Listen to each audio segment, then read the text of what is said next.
Assalamu alaikum wa rahmatullah. The poem I'm going to recite, I wrote this past week, and it was just inspired by, well, inspired is probably the wrong word, but it's just regarding the refugee crisis in Syria and Europe. And yeah, inshallah I'll share it with you now.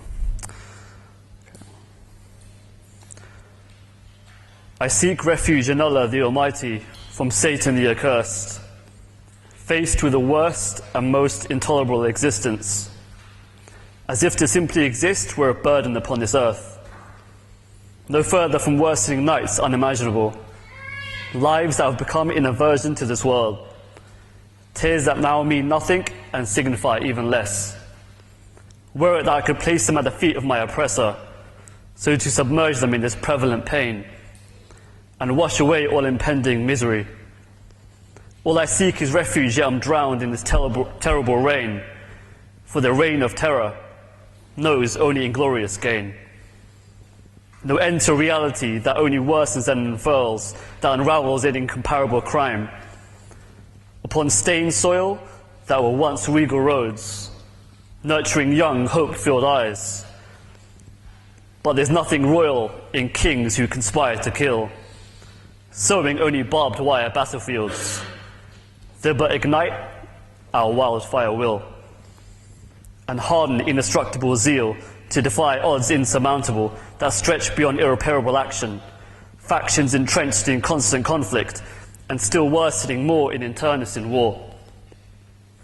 An incarnation of misery bearing the insignia of iniquity, pictures in obscurity inscribed in scriptures of purity.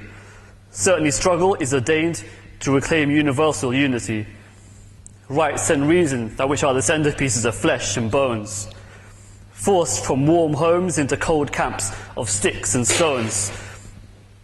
Therewith is a broken or high-held resolve, the ending of the spirit in stillness, a spiritual illness, an impassable path upon which must traverse unworthy warriors and women, whereas the mind becomes an unpalatable place, an uncontrollable device.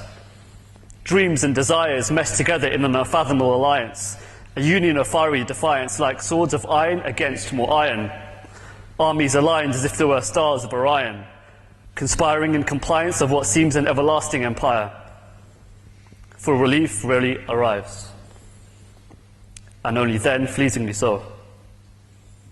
Much alike the riverbed, periodically washed away by forces uncontained, dragged away as the slaves to the moon, while we're enchained without mercy.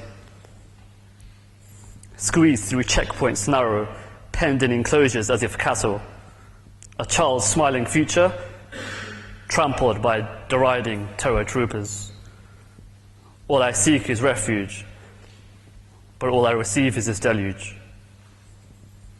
There is no way to curb unrestrained affray, to perturb the unconquerable spirit, and prevent the permanence of pain. The syncope of mind and soul amidst vast plains and desert terrain, downpours of the flames of force engulf towns of fallacy of thought, shells endless clatter upon concrete, cold, travelling gold as storms of calamity unfold, to no longer know one's eyes, and the depths they behold.